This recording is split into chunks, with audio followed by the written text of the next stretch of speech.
जर लोकशाही टिकवायची असेल, जर तुम्हाला स्वातंत्र्याने वावर करायचा असेल, कुठेही स्थलांतर करायचं असेल, तुमच्यावर कुठली बंधनं नको असतील, तर भारतीय संविधानाशिवाय पर्याय नाही.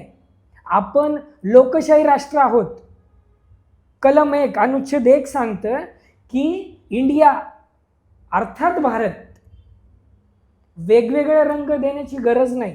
म्हणूनसाठी भारतीय संविधान हे मानवी मूल्यांवर आधारित आहे. मानवी मूल्य ज्याच्यामध्ये कुठलाही भेदाभेद नाही. म्हणजे ही संत परंपरा संविधानामध्ये, भेदाभेद भ्रम अमंगळ, संत तुकारामांनी जे सांगितले, कुठलाही भेदभाव नाही आहे, कुठलीही विषमता नाही आहे, असं मानवतावाद, बुद्धांची बंधुता पेरणारं संविधान आपल्याला आहे. तर मग ते पोचायला नको. इथे तुम्ही धार्मिक दंगली लावणार, भांडणं करणार, माणसं मारणार, संपवणार, याचा थेट संबंध काय? आम्हाला काही कळत नाही. हुकुमशाही पेरण्याचे प्रकार आहेत सगळे.